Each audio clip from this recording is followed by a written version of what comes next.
Oh, I'm recording. No, yo YouTubers, seriously, yo YouTubers. How you doing out there? How's everything? First thing I've got to say, right folks, before I get into my talk, the great talk, the speech, is if anyone watches this video, I know a lot of people on YouTube complain about the sound of fans, right? And I don't mean all them thousands of people out there cheering for me. I mean, like, I'm using my laptop and my built-in thingy-majig camcorder, what you call it, webcam, right? And I'm using the laptop for speed, and so I can just upload it straight away to YouTube. And I need to like explain it. The fan on this is very loud. It's a cheap laptop. I don't know how you block the fan, right? It's actually on my lap on an armchair. It's just easier. I'm closer to the microphone so I can speak. You know, right? It's about 10:30 at night or something, so you know it's not too late, right? But I just want to talk quietly. You know what I mean? Instead of, you know, like shouting to the microphone. But if the fan does your head in, right folks, you know the sound of the fan, just turn it off and don't watch the speech. You know, anyone who watches YouTube videos and they complain about stuff like the sound of the fan or people smacking their lips or whatever it is, you know, any of these people on YouTube who complain about such issues when all that matters is the essence of the speech, isn't it, or the material that you're watching, right? Or you know, some guy could be talking about all kinds of interesting things or whatever on a video, or women, you know, could be talking about all kinds of stuff. And you see in the comments section is like, that fan is doing my head in. And with a little one of them little miserable face things, you know, little, you know, like, ugh, the noise of the fan. Now, I don't know why it's so loud, because the fan is, you know, the outlet is there somewhere. And then I noticed on the video I uploaded last week that it was quite loud, quite particularly loud, you know. But it's a cheap laptop, right? So I'm not gonna have like water cooling and all that kind of stuff. It's a bit, you know, it's actually a Aspire. What's it called? The company. What are these camcorders? These laptops called? I don't want to flip the thing down and look at the make. But an Acer Aspire V375 or something. It's a cheap laptop. It's like a rip off of an Apple computer and it's crap, right? But it functions. I can do my speeches dead easy. Just I've got loads of space on the hard drive. And I can talk and just upload it straight to YouTube, guys. So if anyone's watching, they don't like the sound of the fan in the background, go away, beat it, go on. Right, and the laptop's kind of balanced on my fat belly, so it wobbles a bit, right. You know, I'm not doing nothing shady under the camera, by the way. Right. So I'll get that out of the way first. If you don't like the sound of the fan in the background, because it goes up like, I don't know what it's doing it now. It's just goes, you know, as if someone's controlling. I don't know what you do, like, to get rid of it, like. If you just want to listen to what I've got to say, stick around, okay? Alright, my speech.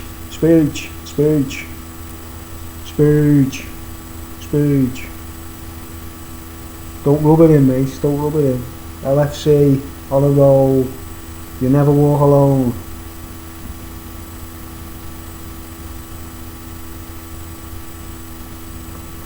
Green tea. I've actually got beers to drink and I don't feel like drinking at the moment. So, I'm just drinking tea. Right. My speech is about... What's the title of this speech? Eye catchers. eye stealers. I don't know how to put it to you folks. Have you ever had your eye wiped? And I don't mean after going to the toilet. I don't mean you I don't mean your chocolate starfish. I'm talking about having your eyes wiped, whereby you give something to someone or you lend something to someone with the intention of, they're going to give you it back someday, and they don't give you it back, right? But it could be a very important item, right?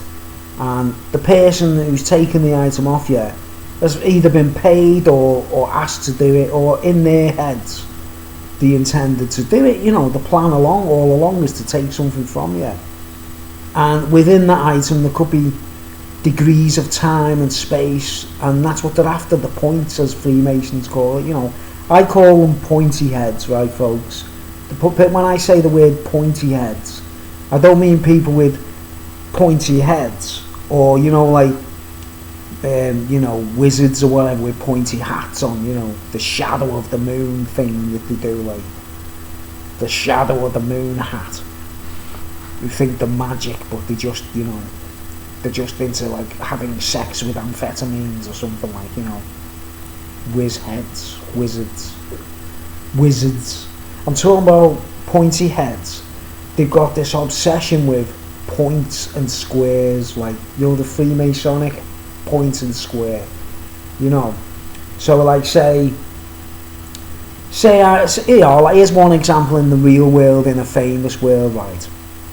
The guitarist Joe Satriani, his beloved silver guitar, the one he used the most. It was like his prototype, and he'd used it on loads of concerts and played it in studio or whatever, and it was the one that was worn down. The paint was coming off it, like he was using it that much, right?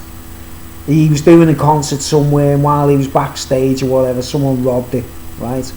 Now that's not just to steal an item belonging to someone famous, folks. That's a lame attempt to steal the points, the amount of concerts he's put in, the amount of hours or whatever, right? And I can't see someone like Joe Satriani being miffed about the value of an instrument and going, because they get more for, you probably got it for nothing off Ibanez in the first place, right? Am I allowed to say Ibanez on the video without being, But that's an example of someone's points and squares being stolen, and he's never going to see that guitar ever again, right? Okay, are you with me so far, right? Now, I'd be miffed about that if I was Joe Satriani, because of the fact of all those concerts, all those recording sessions, all those rehearsals, all those times when I made up a tune or whatever, But the people who go out to steal something like that, it's to get the points, mate. That's what they're up to, right? Now, has it ever been done to you where that person's took something from you, right? And there's some kind of master plan behind it. It's not just a random theft. It's not like you've been pickpocketed, right?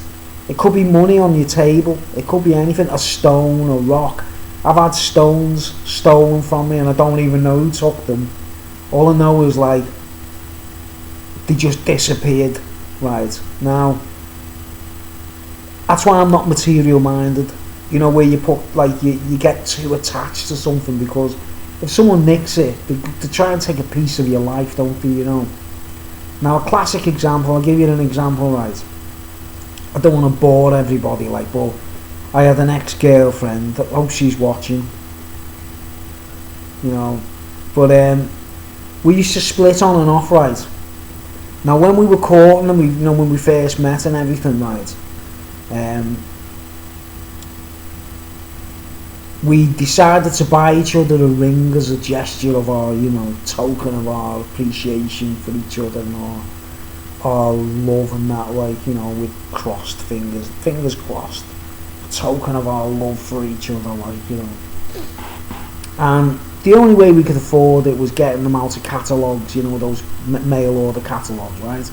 And my sister and my brother-in-law agreed to let me buy these rings out of the catalogue, right? And the idea was, I pay for hers, my girlfriend's, and she pays for mine, you know what I mean, and like a little like wedding ring kind of gesture, you know what I mean, right?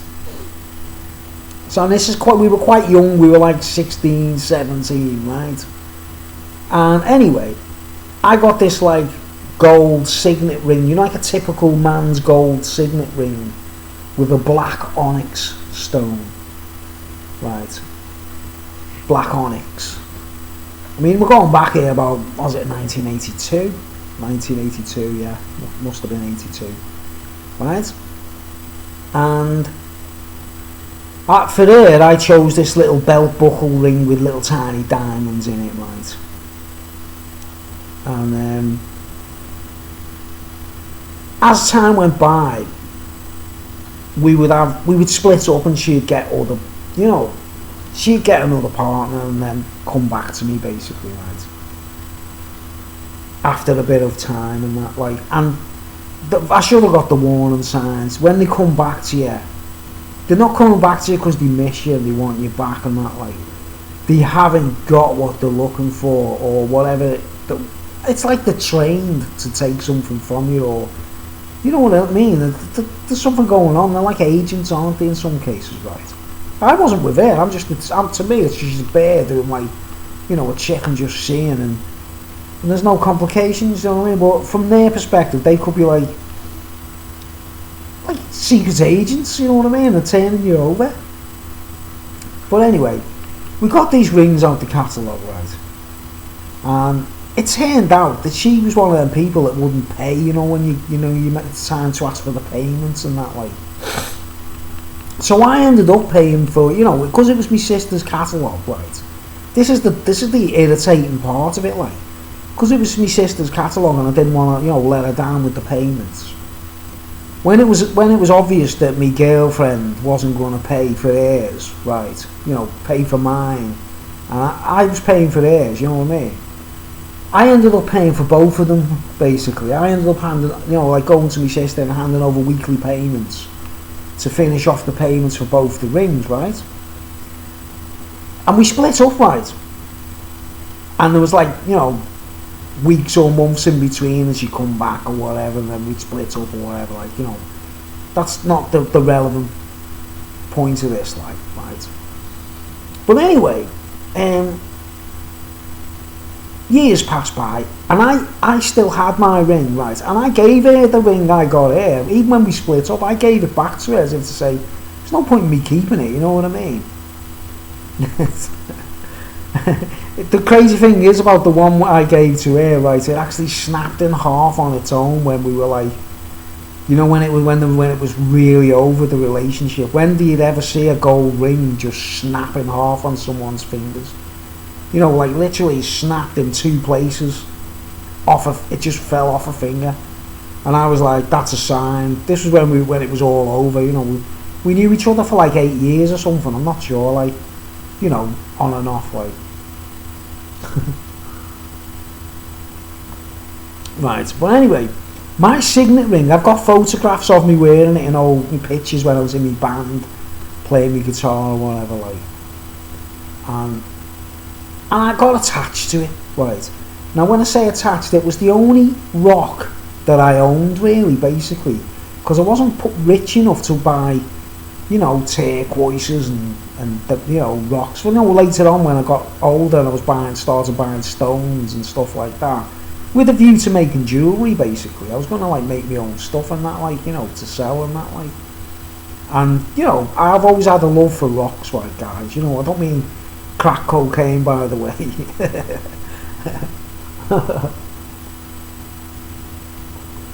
I just had this thing about rocks and stones, right, from when I was a kid, but I'm never really able to afford them, right. So this ring I got, right, it was cool. It was like a signet ring, right, with a black onyx, you know, an oval onyx stone, you know, the typical man's signet ring with an oval black stone. Just a simple piece of black onyx, polished onyx. And on the sides of it, it was quite unique. It had like these eagles on the sides of the little shoulders of the ring. You know, I chose it myself, like, because I thought, wow, them eagles look cool. You know what I mean? And obviously, I paid for it myself eventually. Anyway, you know, she might have paid 1 or 2 payments on it or something, but I ended up having to pay for it myself, really. So she didn't even pay for it, I paid for it, right? I paid for hers as well, right? But anyway, we split up.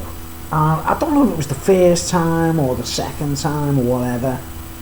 I think it was the second time we'd split up or whatever, right?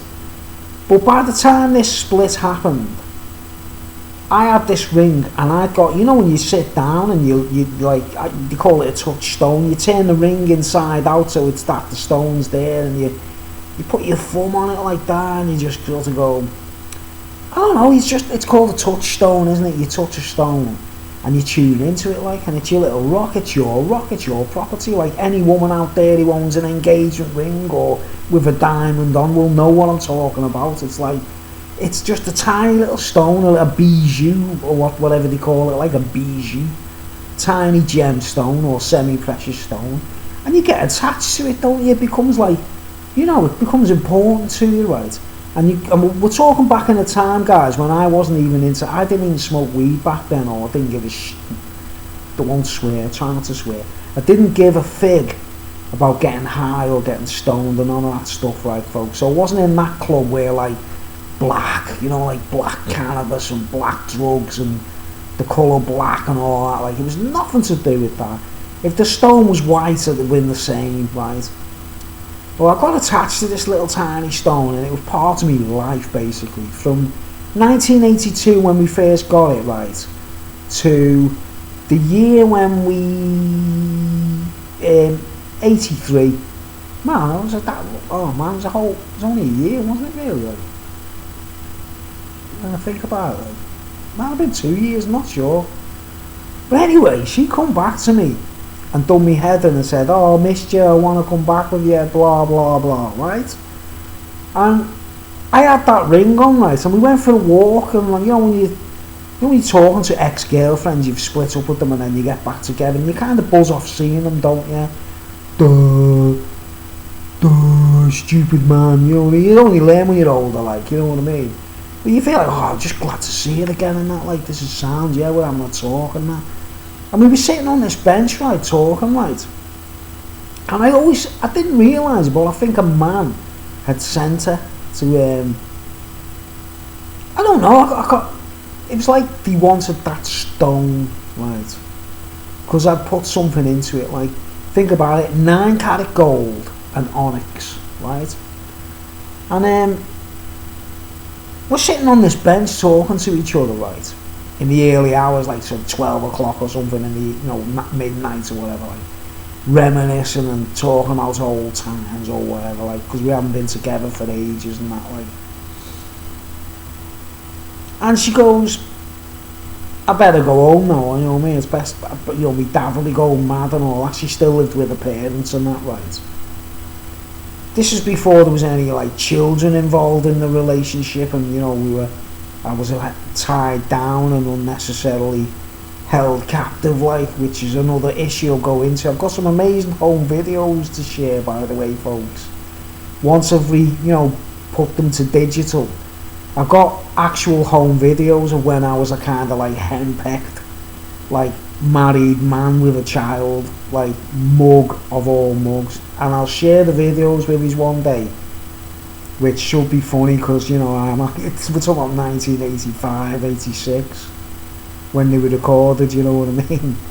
I've still got all the home videos, like, you know what I mean, when I was a dad, you know. Oh man, it's a joke. But anyway, she says to me, oh, I've got to go home in a minute, like. And then for some strange reason, like, she goes, can I borrow your ring for tonight? And I was like, nah, you know, it was on that finger all the time, always, you know, my only piece of jewellery. I'm not a jewellery guy. I very rarely wear necklaces and, you know, chains and bracelets. Look, no watch. I'm not a jewellery man, you know what I mean? But that was my first ever little, like, gemstone, basically, yeah? Right? I'll just finish my tea off before it gets cold.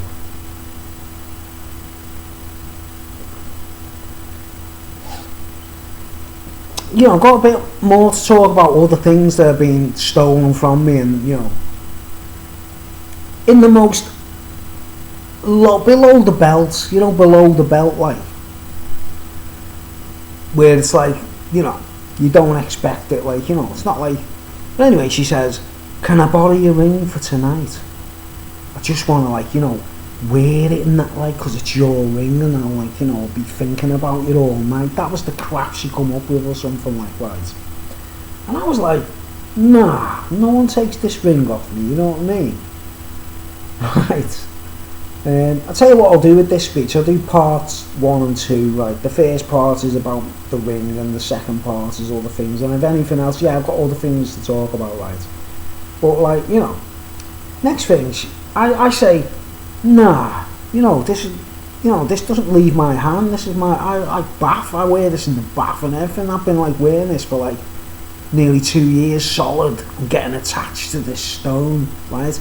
And all the points and squares on my private life where it was like rehearsing in a band, writing songs, having fun, you know what I mean? I wasn't a naughty fella, like, I used to be, like, kind of mischievous, but there was nothing to write home about, you know what I mean? I was quite a boring guy, I didn't own a motorcycle and all that, like. And she says, oh, come on, just let me borrow it for tonight, I'll give it back tomorrow. Because I was planning to meet her the next night, right? Tomorrow, the next day, give it back tomorrow, right? And I thought, like, why not? Because, like, it's only going to be for one day, right? And I went, okay, yeah, I said, don't you dare lose it, or, you know what I mean? It's like, as if, like, as if I do that to you. But you got to understand, like, guys, I was dealing with a narcissist woman.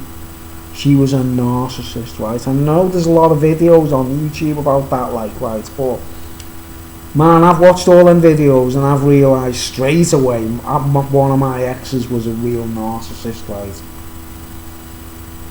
A real narcissist female, right?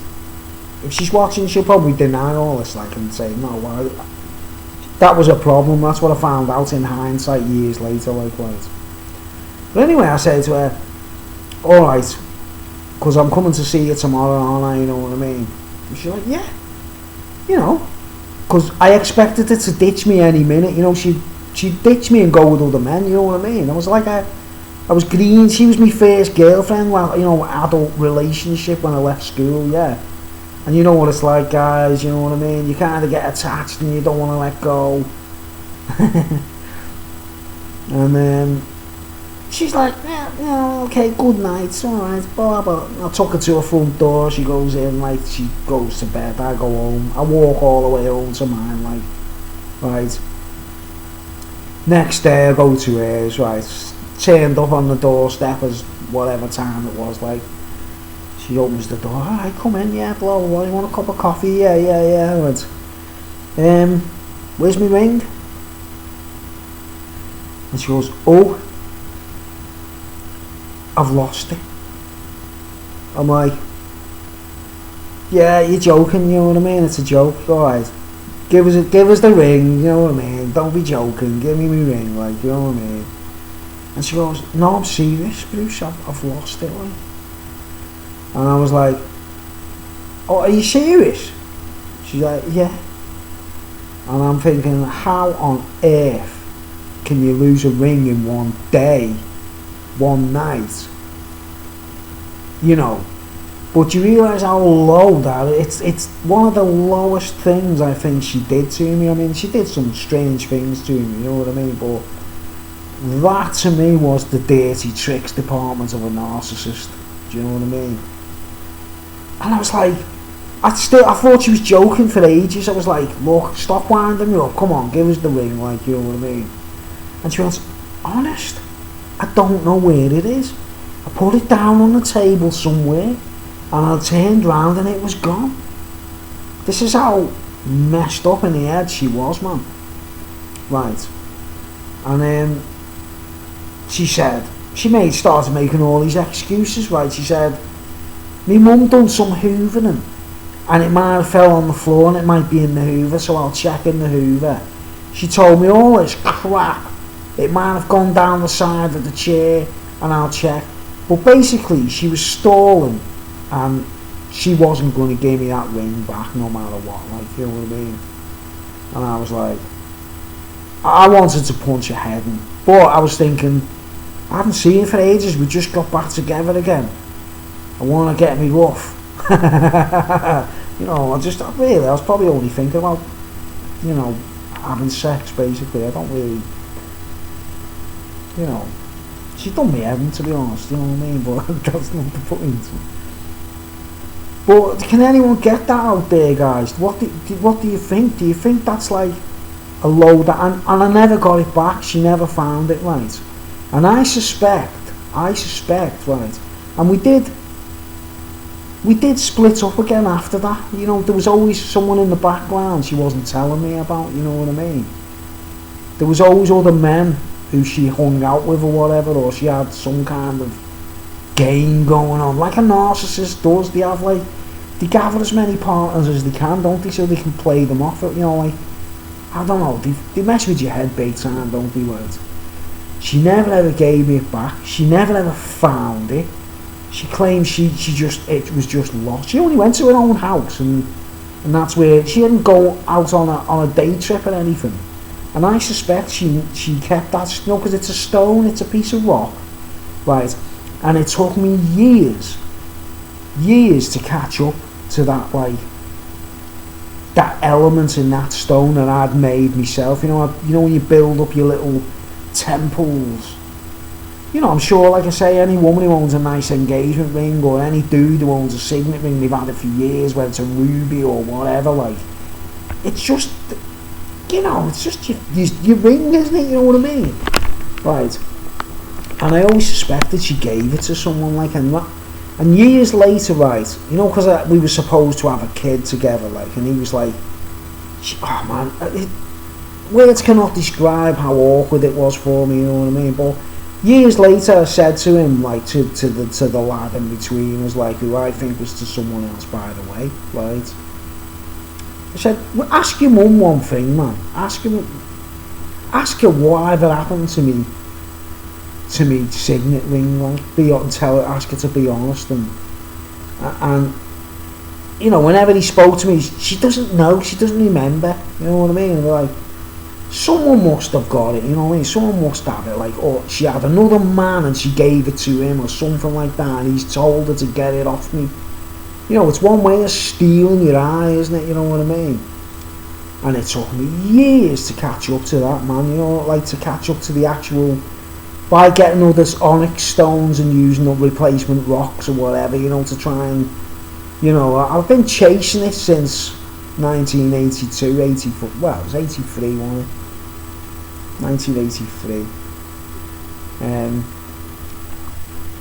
But I smelt a rat, right?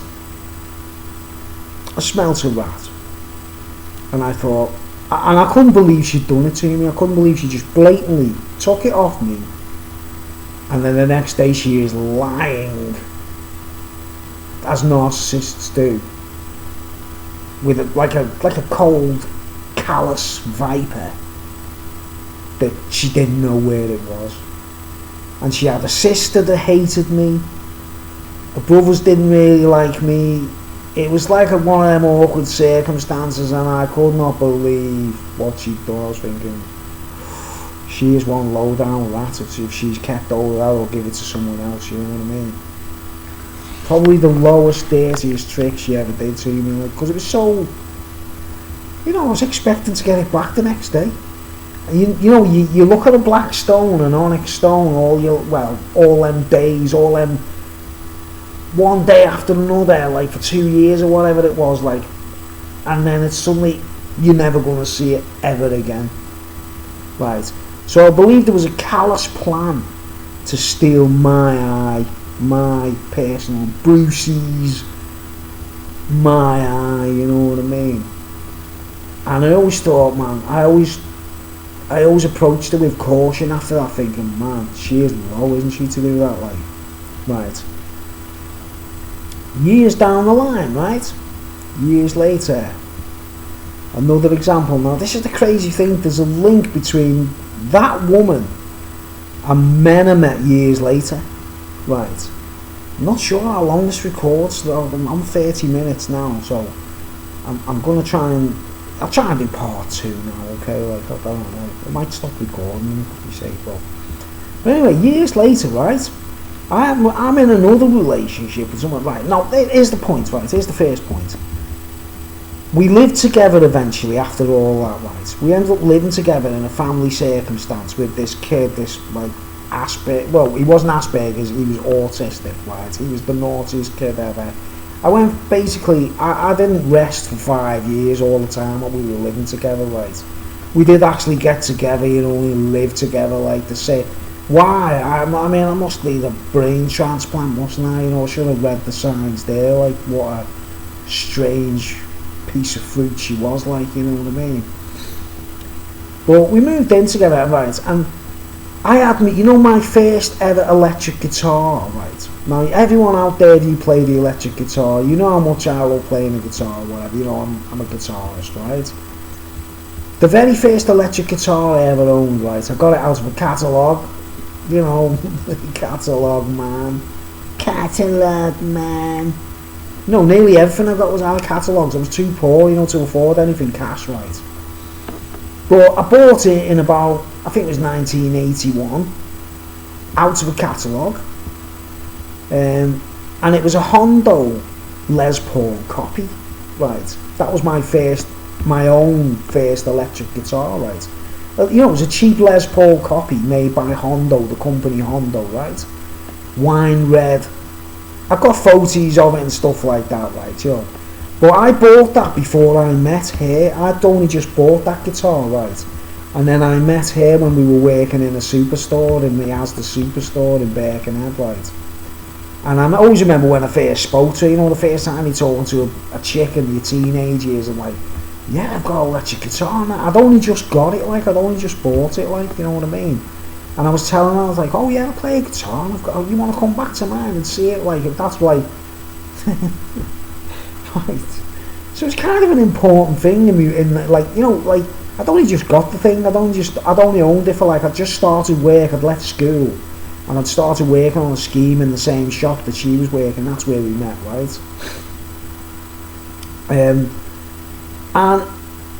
that guitar, I had it for, like, right up until 1984. From 1981, I think what year was it when I was in the house? I think it was 82. 81, 82. And then in 1984 I got my first real guitar, the Fender Stratocaster, that I owned for 14 years, right? But me Hondo, I'd taken all the electrics off it and everything, and I was gonna, you know, I was gonna customise it one day in the future. Not because it was it wasn't a very good guitar, but it was my first guitar, obviously, right? When we were living together, we had this house when we lived together, right? And that was in the loft because I didn't use it anymore, you know what I mean? And when we split up, you know, it was my first guitar, right? Every guitarist out there, you should know what I'm talking about. You want to keep your first guitar, right? Even if it's not valuable, everyone's got nearly every guitarist I've seen interviews with, they've still got the guitar, haven't they? Right. But this jinx of a woman, which is all she was, mate, right? Because I had nothing but bad luck while I was around her. Seriously bad luck, like poverty-stricken, Siberia existence, right? I've just told you what she did with me ring, right? It was in the loft. We split up for good, right? When we finally split up for good, it was over. We'd split up a couple of times, well, a few times on and off. And then eventually we lived together for 5 years with a kid. Naughtiest little bastard I've ever known in my life, right? But like, when I left her for good, right? She had a boyfriend and I had a girlfriend, right? When we eventually split, it was over and I moved out or whatever, like, right? And went back to my ma's for a while, to my mum's for a while, right? But I said to her, right, I said, listen, I took all my stuff, my guitar that I was using and my amplifier or whatever, I took all my my gadgets with me in the van or whatever when I left her, right? And I said to her, listen, if you're ever going to move and leave this house, we were still on talking terms, right? I said, if you're ever going to move and leave this house, tell me, give me a shout, give us a call, and I'll come and climb up in the loft and get me old guitar, right? Which was in, it had no electrics on it, but it was the body and the neck, and it was me guitar. It had the pickups on it anyway, like, you know what I mean? Rare DiMarzio pickups, original DiMarzios, right? Anyone out there who plays a guitar, you know what I'm talking about. DiMarzios from 1981, guys, right? And people were onto it, right? The new boyfriend that she had said, he was onto it, he'd seen it in the loft, and he said them pickups are quite rare, they're like, there's some, like, and I'm like, I know they're rare, the DiMarzios, you know what I mean, right? But anyway, I said to her, listen, I had my bags packed, I was ready to leave. I said, will you do me a favour, still being friendly and that, like, horrible jinx witch she was, like. I said, do me a favour, some guy's wearing me signet ring elsewhere, remember, like, so do me a favour, tell me when you're moving out, if you ever leave this house, I'll come straight over, I'll climb up in the loft and I'll get me guitar, okay? I went, don't give anyone else it, you know what I mean, like the signet ring, don't give it to anyone else, and I, like, what she says, what do you think I am? Of course I'll tell you, it's your first guitar, of course I'll let you know, you know what I mean? When if I ever move, I'll give you the shout and you can come and get it, like, okay, right? I'm just turning me TV set over because some horrible crap on the screen. Where can we go? Sorry folks for the delay, right? Let's just put anything in so I can. It's not a real, it's me on me through the internet. So anyway, right, I leave that guitar in that loft thinking, it's there. When I need it, I'll go and get it, like, if she ever leaves that house, right. Now, years later along the line, right, I forgot all about it, right. She eventually left that house and went somewhere else.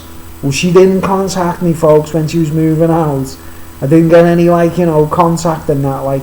I got in another relationship, she was getting married to someone else, right?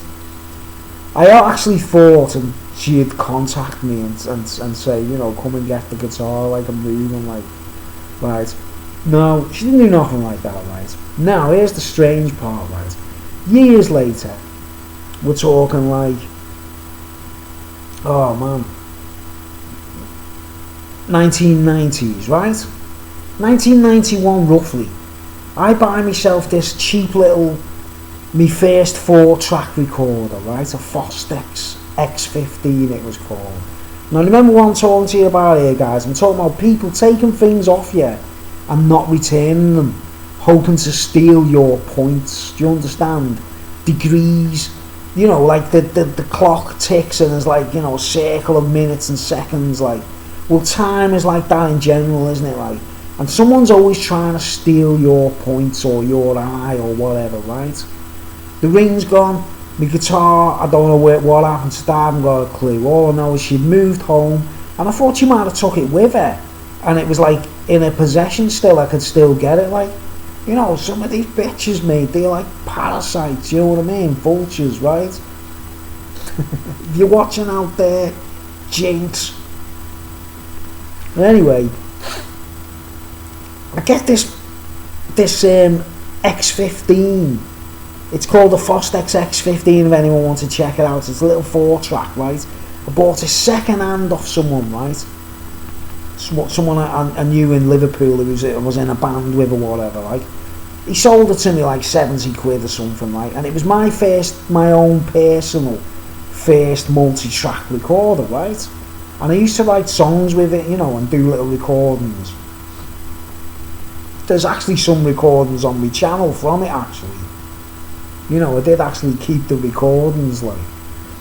Right, but the weird thing about this Fostex X15 recorder, right, it had a telltale, you know when you get to know your own electrical equipment, like I got to know me Onyx on me, you know the Onyx I got familiar with, and my own Les Paul copy in the loft, like, you know the way you just know your own items because you see it, or there's a, you know, there's a all guys, we're like geeks, aren't we? We've got this like thing where your video recorders, your hi-fis, there's a volume that crackles, or, you know what I mean, the way us guys get to know these little nuances of our own items, right? Well, I bought this Fostex X15, and it had this little fault. It was second hand, it had been used and all that, like, but it had this little fault on it, like, whereby when you were recording with it, if the gain was just a little bit too high, you know when you put the input gain on your microphone or whatever, it had this little telltale, you had to be really sensitive to hear it, like, right? It had a telltale wobble, like a little tiny, like, flutter in the sound. So, like, a little guitar solo would sort of be like, you know, like, I'd say I played a long guitar note, and I had that gain too high. It was this, like, little wobble, it went, but it was so delicate, you could hardly hear it, but when you're, like, a sort of fussy musician recorder or whatever, you know, you get to the point where you can't, you know, especially when you're recording your own songs, everything's got to be perfect, hasn't it, right? And I sussed out this machine how to deal with how to get rid of the wobble, right? But it was a fault. It was like, because the gadget was old, right? You know, the tape head, the mechanism, it was second hand, right? And years later, I had that recorder, right, from like 1991 right up till about, I think it was about 1994 or something like that. When I moved town and I moved to this place called Bromborough on the Wirral, right, we moved home from Birkenhead to Bromborough, another town completely, right, and I started meeting all these guys and dudes who were all musicians, and they were into busking and playing guitars in the street, and, you know, the acoustic type people, like, right? Now, I'd been off my head, had my nervous breakdown, all kinds of stuff by the time I was meeting these people, right? My second girlfriend, long-term girlfriend, had gone, packed me in, you know, she had gone, I was a single dude, I was like a bachelor, I'd actually been mad, and I didn't really want to get into any more relationships, right? But anyway, I met all these people, all these buskers and musicians and potheads and stuff, you know, right? And I was getting to know these people, right? And oh man, they were into recording music, right? And one of the lads I got to know, I nicknamed him Pointy Head, right? Pointy Head.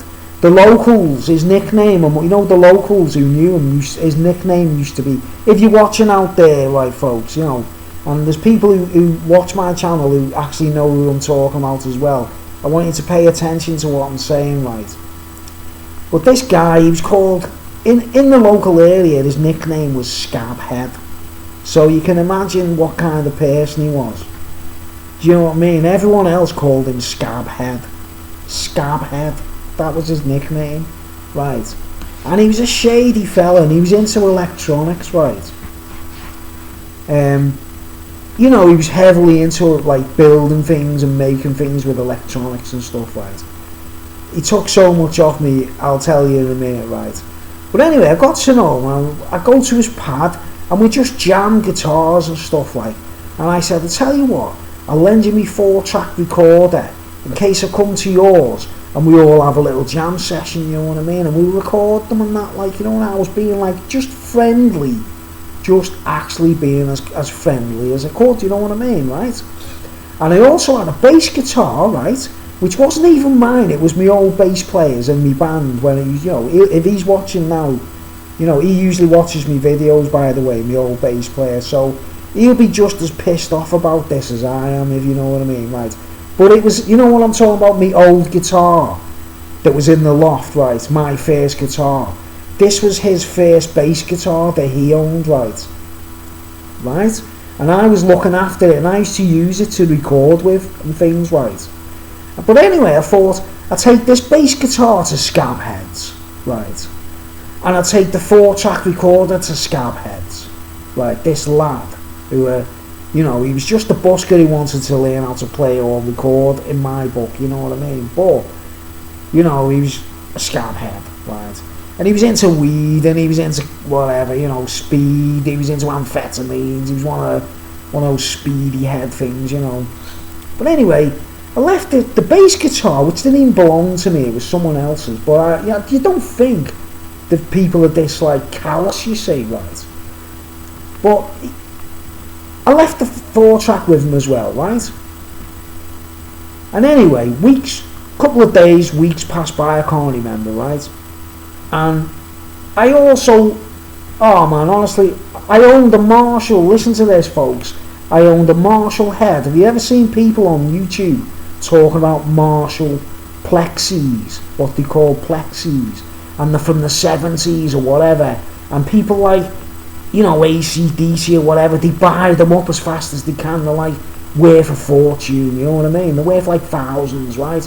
I had an original Marshall 1966, believe it or not, head plexi, immaculate condition, not a scratch, that someone gave me as a present. Someone actually gave it to me as a gift, right? And it was so heavy and so old, I didn't want to use it. It was like a museum piece, right? I wouldn't even use it. It was in my bedroom, it was like a shrine, do you understand? I didn't have the cab to go with it. It was I've owned a Marshall, a new model, a new Marshall amp, and but this was, honestly guys, as plexis go, it was immaculate. And the black vinyl on it and everything, no tears, nothing. It was it was brand new, right? And some guy gave me it from Liverpool because he liked me guitar playing and he thought it was sound, right? That guy ended up getting me Fender Stratocaster. I'd done a swap with him. And I actually done the swap with him because this Marshall amplifier was it was the holy grail of Marshall heads, right? Full valve, I think it was 200 watts as well. It was the ultimate Marshall head, right? I never even used it, I never even plugged it in. It was just whoa, it was the holy grail of amplifiers to me, right? I lent it, believe it or not, because this guy was into electronics, right? Scabhead, right? Because he was into electronics. I said to him, I'll let you borrow it if you want, and if you want to what you call reverse engineering, if you're thinking of making your own amplifiers and things. I actually offered them to lend, I lent it to him duh, you know what I mean? And he took it with him to his flat and put it in his flat, and he plugged it in, I seen it switched on for the first time in his, right? And he's going, it works amazing and everything. It's it is immaculate, man. I can't believe it, right? And I was yeah, but don't do a fucking, well, don't do a foot and mouse runner with it, and disappear all of a sudden, will you, right? It was worth at least £5,000, guys, right? I think it's worth more than that, really, 1966, guys, think about it. Immaculate. I lent him that as well. So he's got me Marshall head, right? He's got me Fostex X15 with the wobbly tape head, and he's got me friend's bass guitar, which I didn't even own, right? And it was his first bass guitar, which he got out the catalogue, right? Because we were skint as a band, as musicians, we got everything out of catalogues or hire purchase. We didn't have money to spend, right? Anyway, a while along the line, he knocks on my door.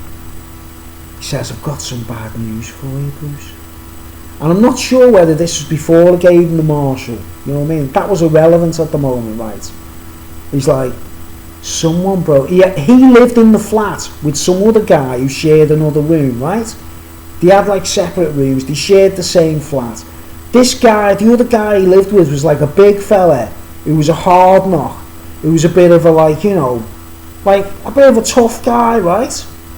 6 foot dude who was quite tough, right? They both shared this flat together, and somehow They were both out, and it managed to get broken into, he told me, right. Right. I could shoot myself in the head, like thinking, why could I trust him, like?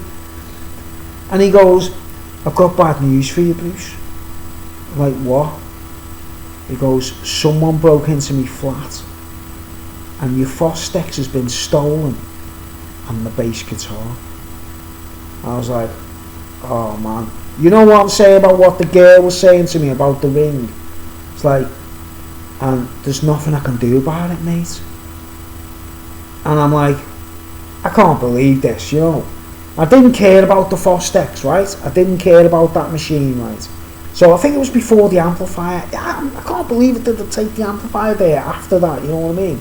But I took his word for it, right? And thought he'd been broken into, you understand, right? I thought, he's been broken into, and like, how am I going to explain to my old bass player that some guy has, you know, I believed him. I believed he'd been broken into and someone had stole it, you know what I mean, right? So I was thinking, oh man, it's not even my bass guitar, right? And the tape recorder, the 4-track recorder's gone, right? And he's like, I'm sorry about that, mate. If there's anything I can do later on, if I ever get any money or something, I'll help you and that, like, but you know, he wasn't going to do that, you know what I'm saying? Like, he didn't do nothing like that. He didn't give me nothing, you know what I mean, right? But anyway, and I went into the flat with him, and I was like, and he said he did this and he did that. He broke that window or whatever to get in and all that. Like there's all this, you know, he's making up all this crap that he'd been stolen, right? So you get me what I'm saying about the Onyx ring being nicked, and you know, like something I hand over to someone trustingly, and the next day it doesn't exist in my life anymore, right? Now, I didn't care about the Fostex because it was only, I got a second hand, right? I cared about the bass guitar, and I had to see me mate and say, when I told him, I had to tell him, like, I'm sorry, you know, I left it, you know, I didn't lend him it. I left it there so when we had jam sessions and recorded, we had a bass there, and you know, I always used to carry my guitar with me, right? Now, this Scabhead individual, right, Scabhead, right, he was an electronic whiz kid kind of thing. He was on courses, and he knew how to like make like men televisions and all kinds of stuff, right? You know, now there's a video on my channel, right, of about a Zoom drum machine I own that I suspected. Yeah, I'll actually show you it, like, you know.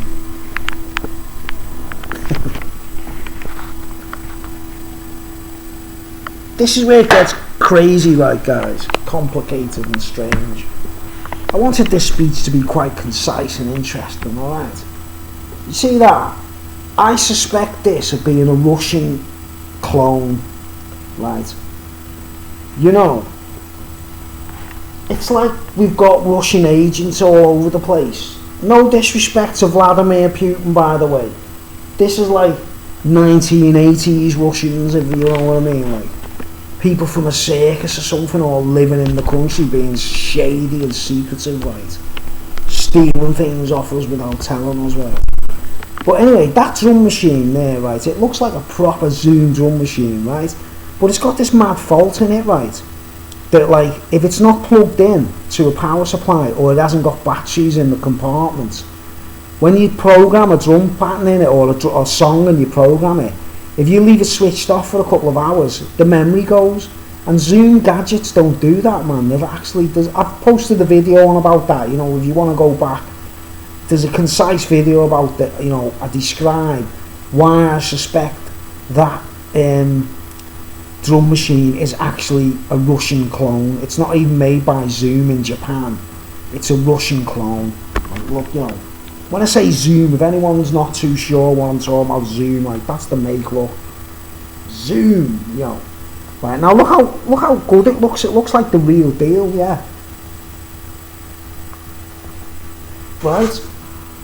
But I once read in a magazine, a guitar magazine, right, alert, the company Zoom have put out this alert that the Russians are cloning pedals. You know, guitar pedals that look exactly like the real thing in boxes and everything, but they're made by Russians and they look exactly the same, right? So this tells you that someone out there, Russians, have got this machine that can make, you know, the plastic parts that are moulded, the shell, the buttons, everything. What kind of people? It's not like making a clog out of a tree, is it? You know what I mean? We're talking about like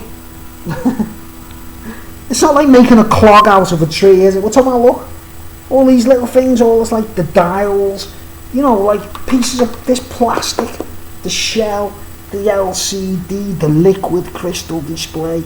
If anyone can make one of these exactly the same as a Japanese model, but inside it there's slight faults that give it away, like fake Rolexes and fake Chanel perfume or whatever, you know, no one would know, would they? Right. But with electrical goods, right, why would the Russians want to make, why would any foreign country want to infest the country with fake electrical goods? They're doing it to spy, aren't they? They've got to, like, if you unsuspectingly buy a gadget and it's not from Japan or whatever, it's not made in China or Japan, and there's some Russian guy's got the ability, how do you make things like that? Unless you've got a factory, or some kind of advanced UFO or something, or some kind of military submarine or something with a nuclear reactor or something. Like, how does anyone make a fake pedal board, guys, or a fake drum machine? I'm like, it's beyond me. I don't know what kind of technology these people must have, right? But here's the crux, right? Here's what I'm talking about, right? This guy's told me that my Fostex has been stolen, right? And here's how I know that he was a lying little, dirty little, thieving little scabhead, whatever he was playing at, right? And I hope you're watching, man. You understand, out there, because you owe me money, man. This guy owes me money, right? Trust me, it gets madder, right? This gets madder. Anyone who's watching this and listening to what I'm saying, right? I've got to hurry it up because I don't know how long this does, like this, for the camcorder recording. But anyway, right, another friend in the town of Bromberg who was a musician and an artist, and I got close to him, talking to him, and he was sound, and he was genuine. He just wanted to make music. He wasn't like everyone else. He wasn't like stealing things from me or whatever, or, you know, he was like one of the trustworthy lads, right? He knocks on my door, right, and we were getting together to get a band together, right? My Fostex has been stolen, right, and the bass guitar. The Marshall amplifier is still okay, right? Let's just put it that way. At the time, my £5,000 worth, right? But anyway, one of the other lads, I won't name any names because, you know, but I hope he's watching too, because this will be an eye opener for him as well, right? We start talking together, and he goes, I'll try and get a 4-track recorder, right, Bruce, you know what I mean? And we can do songs together and do some demos and that, right? This was before I bought my first 8-track recorder, you know, as you get moved forward and you end up on Steinberg or whatever. This is like the slow process. So we're talking about 1984 or something, right? Sorry, 1994, right? And this is when I started suspecting Scabhead of being like some kind of agent or something, right? The lad who I was jamming with and thinking of getting a band with, he knocks on the door with a brand new, like a box with a 4-track, brand new, in a foot. Try not to swear. A brand new, guess what make it was? A Fostex, right? He knocks on the door, and he knows Scabhead. This guy who I'm talking about knew Scabhead, and he hated him because he knew he was shady. And he was one of the people that used to say, "Oh, you mean Scabhead?" He wouldn't have him. He wouldn't call him anything else except Scabhead, right? Because he knew how shady this guy was, right? I didn't. I just met him, so I didn't know what a Scabhead he really was, right? But anyway, he knocks on the door, the lad who's sound, I've got a 4-track here, Bruce, you know what I mean? Like, and he takes it out the box, right, and all that, like, and he got it. It's supposed to be brand new from a shop, right? Now, I know that this Scabhead lad was actually trying to get under everyone's skin, and like, you know, everyone was included. We were all sort of victims of his schemes, you know what I mean, right? Bear in mind that the bootleg Zoom pedals, right, folks, that look exactly like the real thing, right, made by Russians, right? Russians living in England, hanging around for whatever reason, sailors that have defected or whatever they're supposed to be, I don't know, shagging our birds or whatever, I don't know, right? But anyway, sorry about the French there, folks. Right. The friend who was talking to, wanted to record with, he shows me this 4-track recorder, right, and he's going, I was like, wow, and it was a Fostex, right, and I'm like, wow, that's like the one I had, isn't it? But like but it was more modern, right? The case wasn't black; it was like grey plastic, immaculate. It was supposed to be brand new from a brand new shop. Now Scabhead would have known what shops this lad goes to and all that. Like they put things in shops so that you pick them up. They sell things in shops so that you buy them. Do you know what I mean? Or but they know shopkeepers and things like that. Do you get what I'm saying? Right. But this guy goes like, oh, it's alright, it was only a 4-track as well, right? Fostex used the same mechanism in every 4-track, do you get me? Tascam used the same mechanism in every 4-track. They all got this, you know, companies use the same mechanisms, don't they, you know? Right. Next thing he goes like, it's good, like, it's like, and it's supposed to be brand new, instructions and everything. My Fostex has been stolen and has disappeared mysteriously, right? But this guy goes to me like, and I was like, wow, it's smart that, isn't it? Like, I used to have a Fostex. So, and it was decent, like, so, like, you know, but, like, that's brand new, isn't it? You know what I mean? And he goes, yeah, it's brand new and that, like, in a brand new case and everything, like. And then he goes, right, this is the crux, man. He goes, but there's one thing I don't like about it, like. I was like, what can be wrong with that, like? He goes, well, Leo, what's like, and he recorded something with it and then played it back, and it had a wobble. Right. He went, and I didn't say nothing to him. I didn't mention it to him. I just stood there in disbelief, thinking, don't tell me Scabhead has made this imitation Fostex and palmed it in your path. And he was going, I'm going to take it back to the shop, Bruce. It's like, I can't handle that, like. And it had the exact same wobble, little tiny that my Fostex had. Immediately in my head I was thinking, Scabhead didn't get robbed.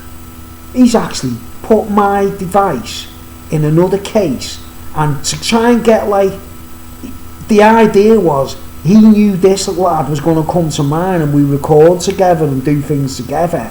And he was electrophile, like a electrophile, you know what I mean? He was obsessed with electrical items. He knew how to make things, right? Do you know what I'm saying? Like, he had the know-how to make stuff. He had a multimeter and all those kinds of things, you know what I'm saying? Like, so immediately I thought, he wouldn't be that low. I didn't tell the lad who owned the Fostex, I didn't even tell him. He said, I'm taking it back to the shop and getting my money back, you know, because I can't be using it with that little fault on it, like, you know what I mean? Because it was a fault.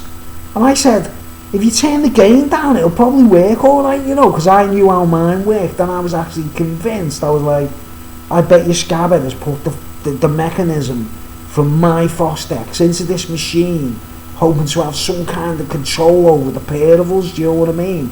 Like, anything electrical, it could be bugged, couldn't it?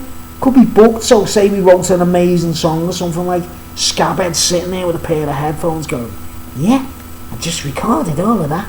Yeah, I know what they're doing next now. You understand? This guy was, like, annoying, to say the least, right?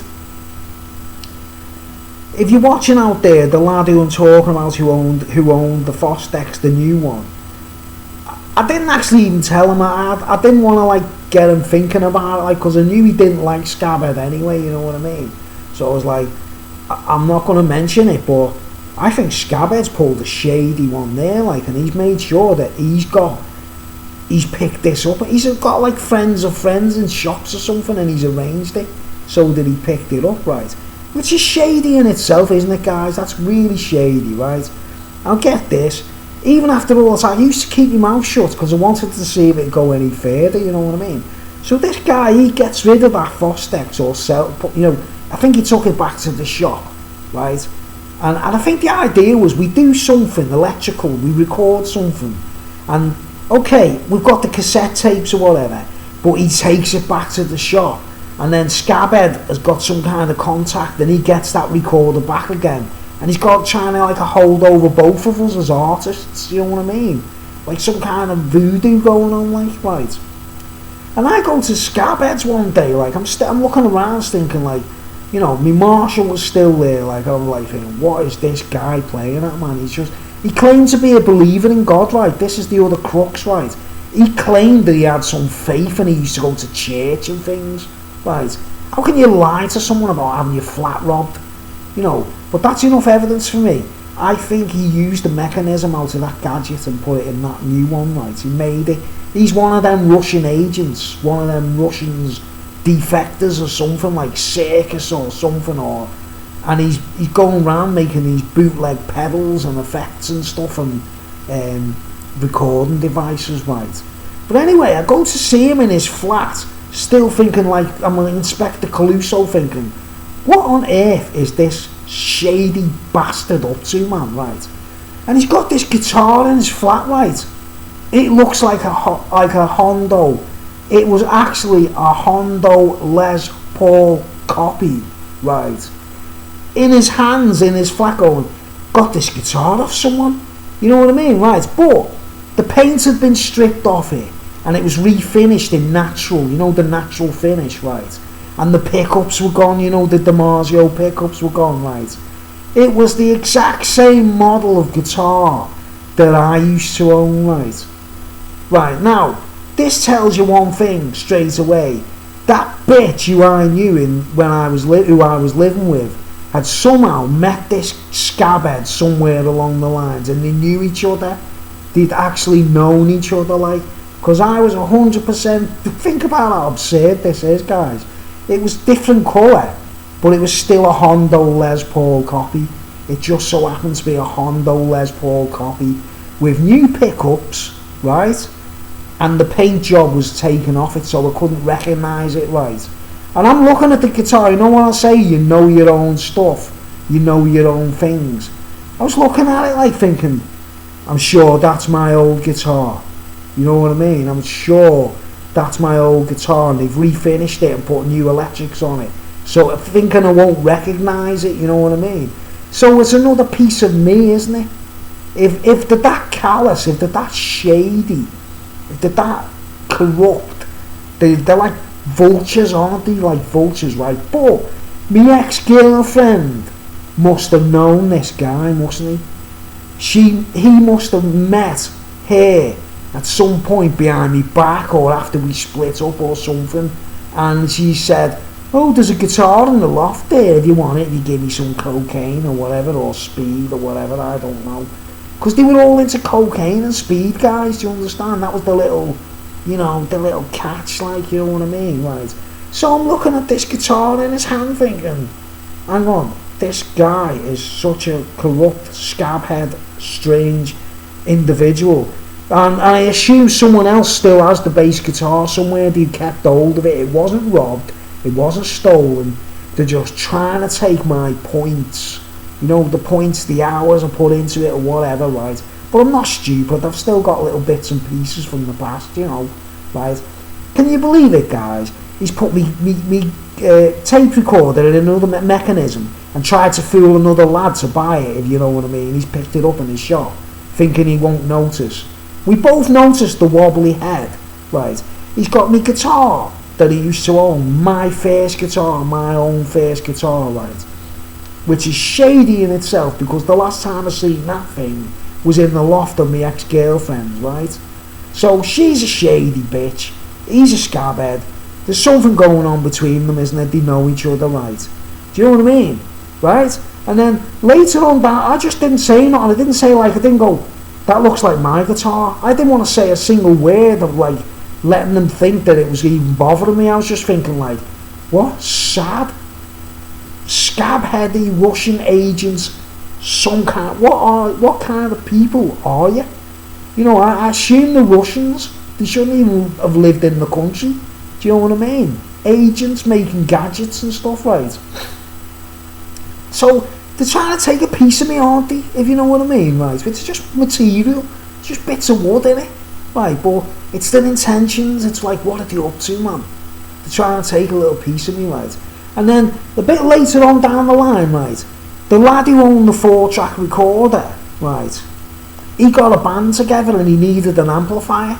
And I said to him, go and ask Scabhead, because I wasn't using the Marshall and it was dead heavy, you see, you know, it weighed a ton.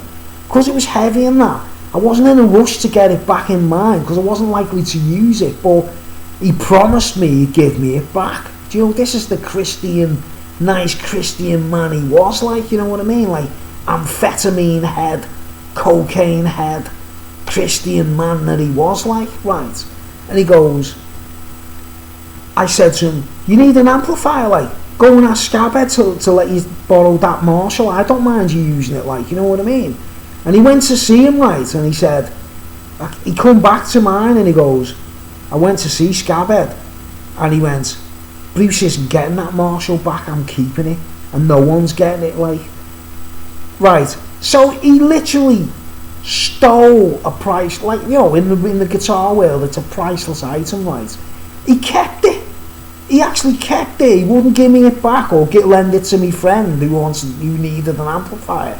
And his word was, tell Bruce I'm keeping it, right? And then you know what he did? He left the country. He moved to Holland. He moved somewhere else first. He left town, right? And the last thing I did, I knocked on his door of his flat where he lived last, put a letter through his letterbox saying, hey you man, if you don't give me my amp back soon, I'm going to burst your door down and kill you, mate. Do you know what I mean? I was like going mad thinking, I've lent him the thing. He's told me my Fostex was stolen. Right, I've seen him with me guitar, which was in my ex-girlfriend's loft. And it's a wonder I didn't see him with me bloody signet ring on, isn't it? You know what I mean? Right, these people, man, this witch and these knobheads. You know, I was being generous and kind and sharing, you know what I mean?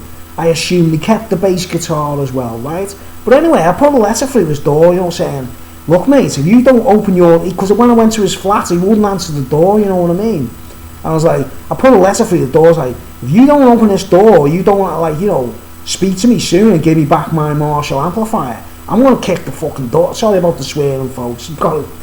I was going to kick his door down and just, like, take it, you know what I mean? I was going to go there with a baseball bat, right? Right, but he moved to Holland. He actually moved to Holland, the little... disappeared, left the country, right? I don't know whether he took me Marshall with him or he sold it to someone else. It was worth, think about it, guys. Anyone out there know what that would be worth? 1966, guys, that was the year it was made. Immaculate condition. I didn't care about the monetary value. Someone actually gave that to me as a gift for nothing, for free. Do you understand? I lend it to him. He leaves the country. You know what I mean? Right. But their points, their things, I mean, can you believe it? My girlfriend who took me ring off me, where did that end up? She gave that to another man probably. Do you understand? My original guitar ends up in the hands of another man, a scabhead man, right? And, you know, my ex-girlfriend, we did split up once because she got into cocaine. You've got to understand this, folks. There's a lot of little details. I'm not trying to bring her down or dig up the past and, like, but you've got to understand, these people have literally, like, it's like they're trying to steal part of your life, isn't it? You know, if they do such things. But why the hell on earth would he go to the lengths of having this Fostex recording machine made and then handing it to one of my other friends, you know, another lad, and he hasn't got a clue. I know he didn't know nothing about it because he was just like, he wouldn't have mentioned anything. He was like going, it's got this wobble on it, like it does me head and I don't know what it's about, like, you know, it's like, it's supposed to be brand new. And I was like thinking, Oh my word, is Scabhead that low, mate? He's actually put that in your path somehow so that you buy it. And he's an electrified, you know what you say, bibliophile, sorry, electrophile, you know, like bibliophile, paedophile, you know, you say someone's a paedophile or an electrophile or a bibliophile, he read books all the time. He was an electrophile, you know, he was into electronics, like. I was thinking, he's taught me Marshall amplifier, he's taught me Friends bass guitar, he's done all this wangling with this Fostex recording machine. What kind of a low down arsehole is this, man? But you know, I was like, no wonder they called him Scabhead, mate, you know what I mean? I didn't even think about it at the time, like, right. And the Ring I've never seen ever again, right? If she's watching, you know, if you're out there watching, love, you know what I mean? You're the same as him, you're all the same, and like, you're all like Russian agents or something, like, you know what I mean? Anyway, it's stealing your points, isn't it? Stealing your eye, right? Now, very recently, I had like, you know, I started buying stones and I bought onyxes, I bought like, you know, to make things with and that, like, so I've caught up to me onyx and all that, like, I've done all that, like, no one's taken my, you know, it's like, do you remember when Batman re-emerged, you know, the Batman movies with Michael Keaton, do you remember the insignia was like, it looked like onyx and gold, didn't it? Do you remember that, folks? It was like, you know, when the Batman film with Michael Keaton, the insignia and the logo, it looked like computer graphics, like onyx and gold, you know. Now, my name's Bruce, you know what I mean? Just these little things I see thinking, are people like trying to steal my identity or something here, mate? My ex-girlfriend also had my original birth certificate when I left there, and I said, I'll come back for that one day, or you give me it when you move out. That disappeared. So there you go, you know, like Russian agents, or some Russian. Have you ever seen the film Letters to Brezhnev, about the Russian sailors who meet girls in Liverpool? I don't live far from Liverpool, folks, you know what I mean? And it's about these two Russian sailors who want to defect and leave Russia, and because they've met these two girls in Liverpool, you know what I mean? Letter to Brezhnev or something the film's called.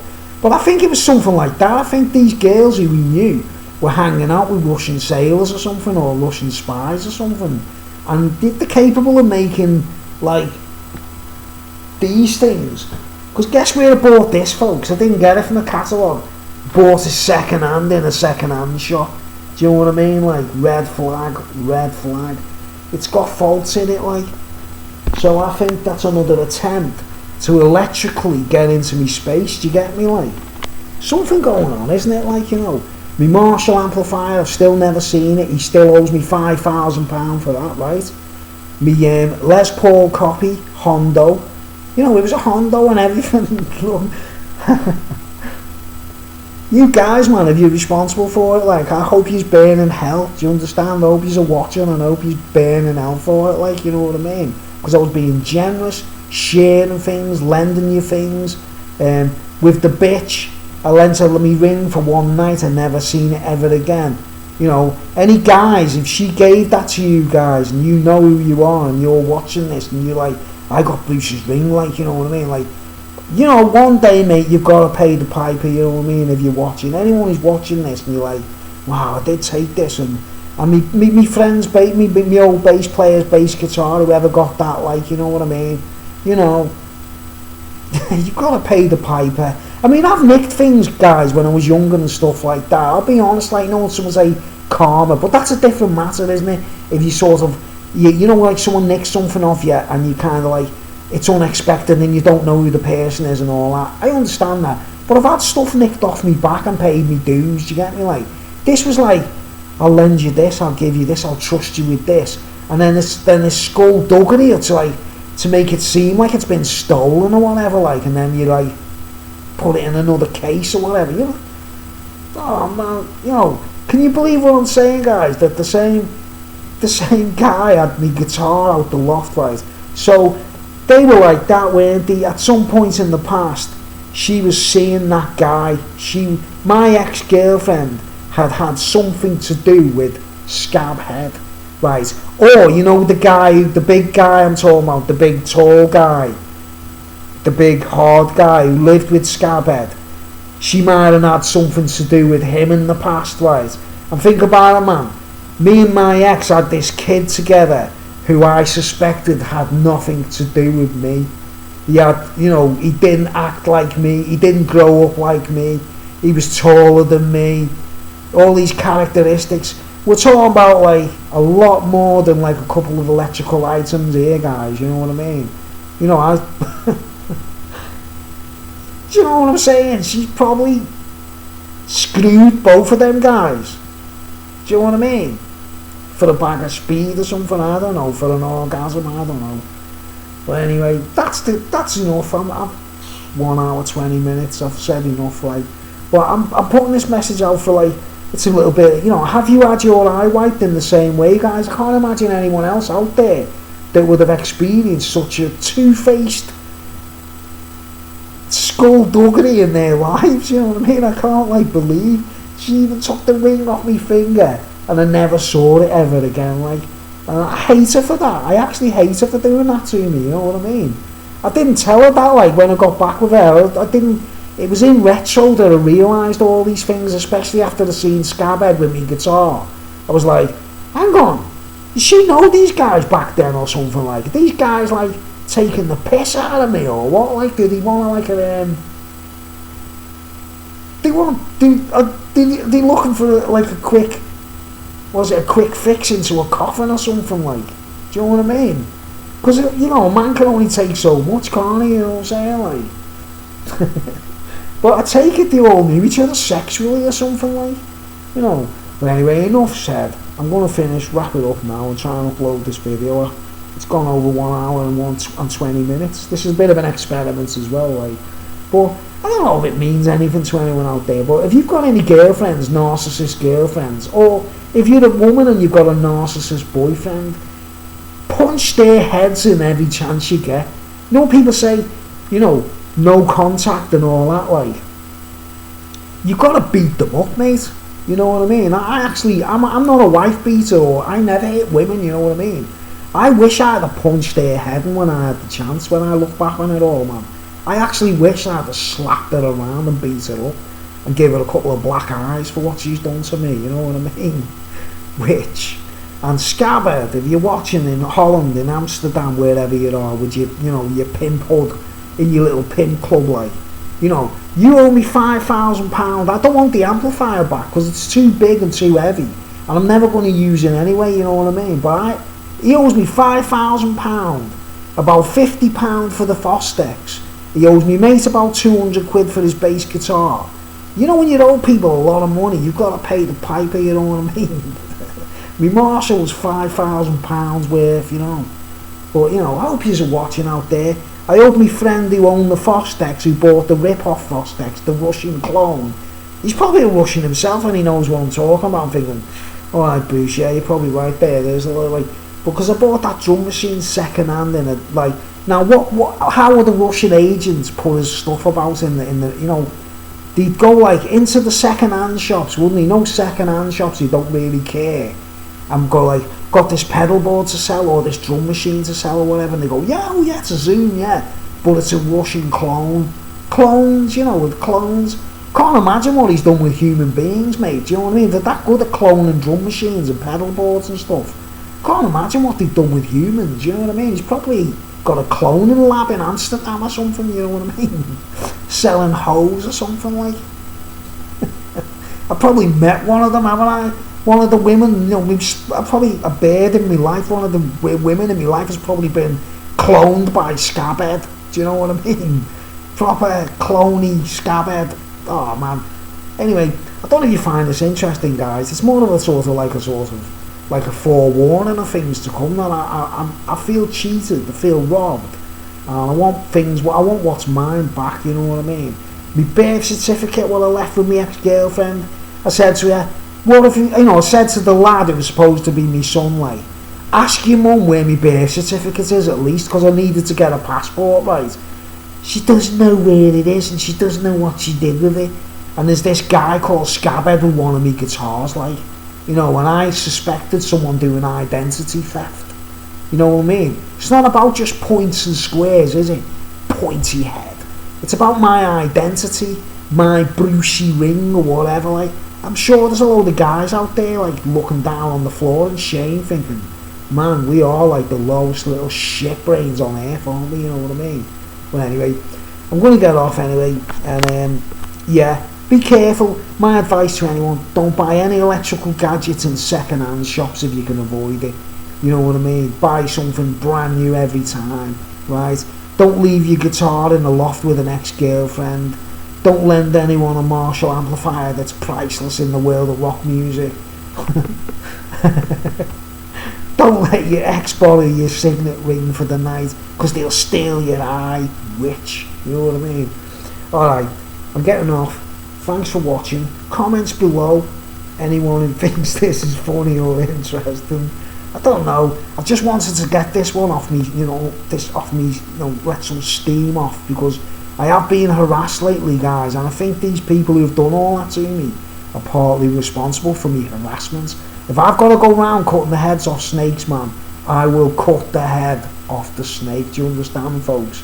Eventually, I'm going to cut the head off the snake. You tell me you've been robbed, you tell me you've been broken into, and you haven't. You've just kept the goods and you've done something shady. You know what I mean, you scabhead. Anyway, thanks for watching, folks. I'll be back with some more speeches. Yeah. See you later. Sorry about the swearing. And sorry about the sound of the fan. Alright. Bye. Bye.